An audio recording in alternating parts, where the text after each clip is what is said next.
All right, what's up, everybody? Today we are looking at a game from the Russian team tournament from 1981. With the white pieces, we have an aging of Vasily Smyslov, and with the black pieces, we have a youthful Gary Kasparov. So the game started out knight of three, c5, and we're just gonna get straight to the meat and bones of this without further ado. So knight of 6, g3, b6. So we have like this English type opening, symmetrical English, which I like to refer to as like the old man's opening. Usually players that are very strong. They want to avoid theory. Um, they'll play systems like you see here as white. Okay, so the game is not gonna be sharp, and they also usually don't have to worry about surprises and such in the opening. So knight after knight c3, bishop e7, we have b3 by Smyslov. So he's playing a real coy here. So for example, he could have played d4. Of course, c takes, queen takes d4, and then now you're in like this hedgehog um, type system, which could have been perfectly played. But he's avoiding any kind of unclear situation. Castle by Kasparov, bishop b2, d6 again. Even here, Kasparov could have went with the more straightforward move like d5, but keeps his options open with d6, e3, knight bd7, and d4 by Smyslov. Game continued. a6, Kasparov, queen e2, Smyslov. And now knight e4, good move, just establishing control in the center. Okay, making sure that he gets his counterplay here. Rook fd1, and now queen b8 by Smyslov. I'm sorry, queen b8 by Kasparov. Knight takes, bishop takes, and now knight e5, exposing the bishop. So we see Smyslov with some nice tactics here, even at his older age. Bishop takes g2, knight takes d7, queen b7, knight takes f8. So Smyslov here wins the exchange. So with that said, we have to bring into question this move right here, queen b8 by Kasparov. So probably just a better move and simple move is a move like queen c7. Okay, and there's nothing to write home about in this position. It's probably pretty much equal. But Kasparov even says in his notes that he was trying to kind of put some pressure on Smyslov. And this is why I'm showing this game is because of the psychological aspect that Kasparov employs, which we'll start to discuss.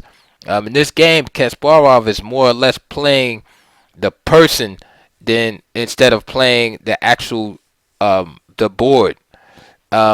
Which basically means that you're allowing or introducing psychological factors uh, um, to play to come into your analysis.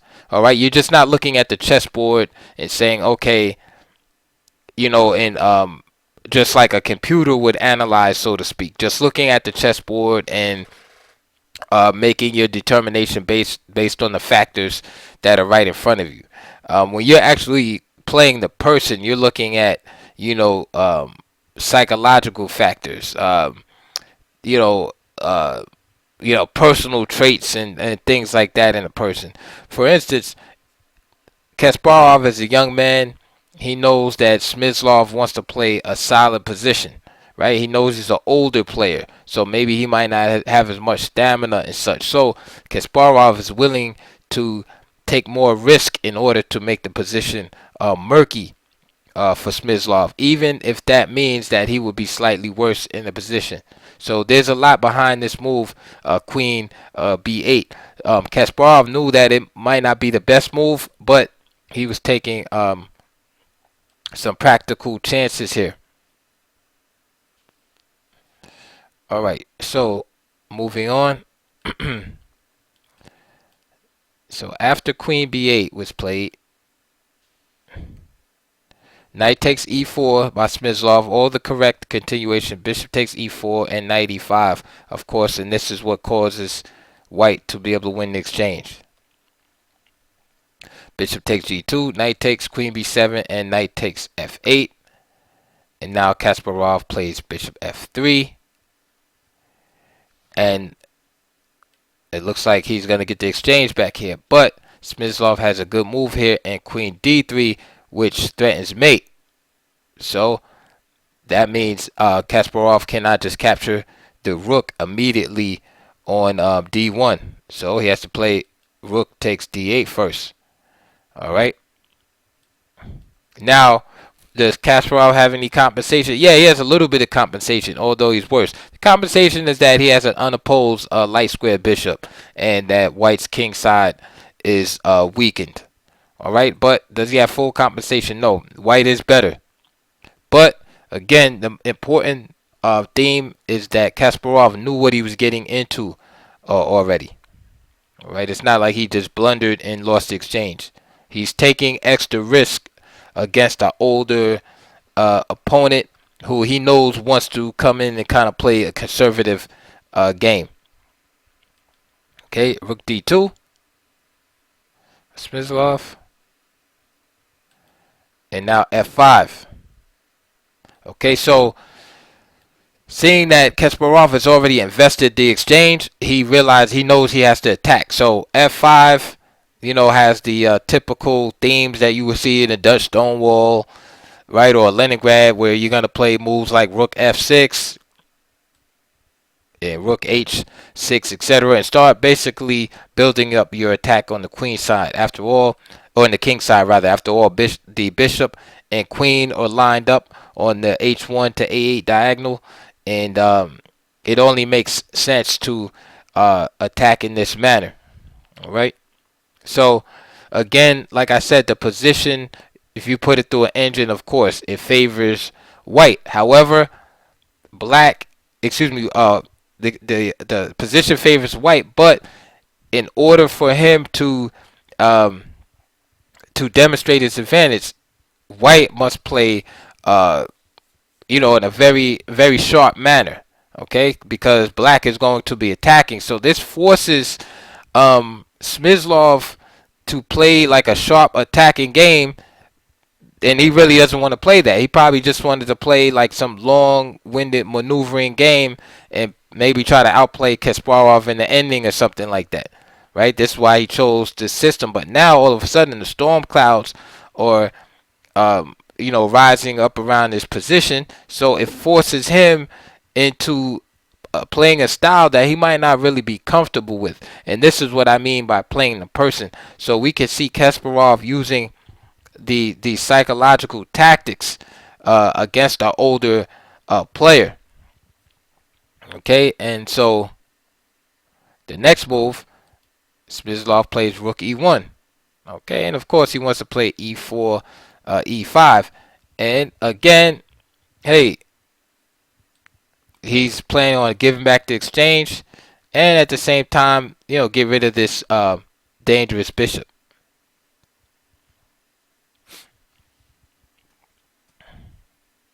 Queen C8,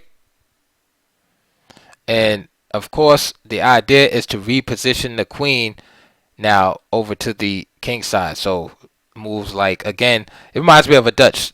So again, Queen E8, Queen H5, and now you can see, right, Queen H3 and checkmate. All right.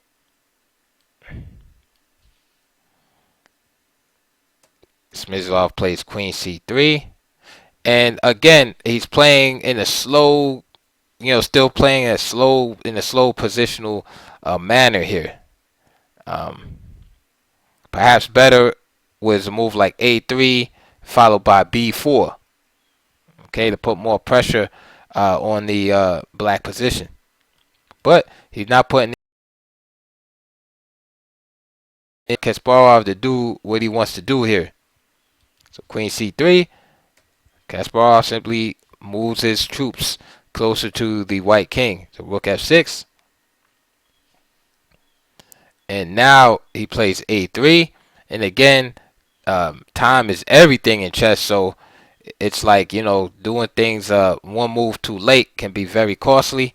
And of course, now Kasparov is able to play queen e8. And again, queen is coming over here. So what's the plan to to stop this? And notice too the awkward position of the rooks. Yeah, white has the exchange, but look at the position. The position is closed, and the rooks are pretty much useless right here. All right, and on top of that, this queen and bishop battery is absolutely useless. Right. So another theme that you could take out of this game is the fact that coordination of the pieces and harmony of the pieces, all right, will always trump just simply material advantage. All right, in this position, Kasparov's pieces exhibit more harmony and coordination, whereas although numerically Smyslov is up in material, his pieces are trash. Right, they're no good. Game continued. D takes c5, and of course, Kasparov ignored that pawn and played queen h5. Can you see the threat here? All right. I know some of you are saying, well, the threat is queen h3 and mate. But the stronger threat is just queen takes h2 right away. Check, and the game will be over after king takes, and then followed by rook check and rook h1. So that's the immediate threat. So this is why h4 should be played. And now we can see that Smyslov is now playing to black's tune here. Now here, Kasparov played queen g4, which is an inaccuracy. Rook g4 just wins right away. All right, but he overlooked this move here. And so, for example, e4, and then just bishop takes h4. That's winning. But instead, he played queen g4. Smyslov played king h2. And so he had a little life after this. B takes c5. All right. And unfortunately for black, it's for white rather, it's not really a lot of good options here. Smyslov played rook h1, so he continues to play on the king side, which is beneficial to black. Instead of doing that move, perhaps maybe just rook c1. But it's hard to find good moves for black. Excuse me, for white here. Rook c1, b4, they all seem to lead to trouble here for white. So perhaps it's too late. Instead, he played rook h1. Of course, nobody's giving up the strong bishop for this rook right here. Kasparov just simply played rook g6. And bishop takes h4 is now on the menu for sure. King g1. Bishop takes h4. Queen a5. And then Smyslov just simply resigned after h6. So h6 didn't even have to be played by Kasparov. He could have played queen e4 or just took bishop takes h1. But queen e4 is probably the strongest. But after h6, Smyslov resigned with the white pieces. So I hope you enjoyed that game. Again, I was trying to emphasize the psychological elements that Kasparov used, where he actually he took some extra chances playing against the human. And I think sometimes psychological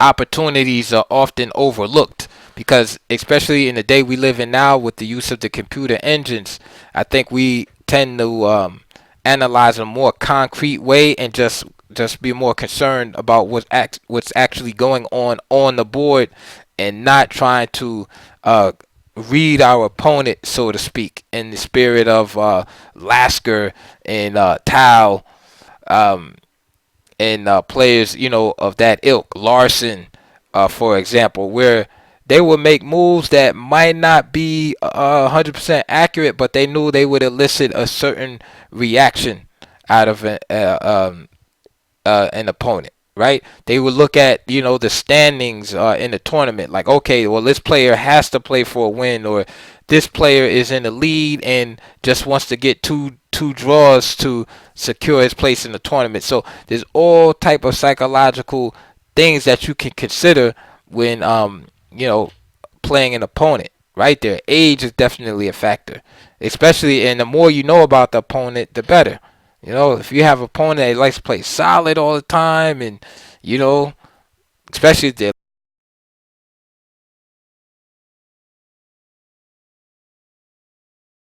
might want to take a little risk with that opponent, and you might be surprised at your results, and actually challenging the opponent mentally. And this is a good game. For demonstrating that purpose. We saw Smyslov's opening, right? He avoided theory, just wanted to go into a nice English, maybe a nice long-term maneuvering game, and guess what? It's over in 27 moves with a beautiful attack by Kasparov, just because Kasparov decided to take some extra chances in the position. Smyslov could not adjust to the new climate in the positions, and just like the dinosaurs, not being able to adapt, became extinct. So I hope you enjoyed that. Please check my links below. Please donate to my channel, and also look at the links for DVDs/books for the opening that appeared on the board today, which is some kind of English. So there'll be DVDs, centered around the English opening. And we'll see you guys on the next video.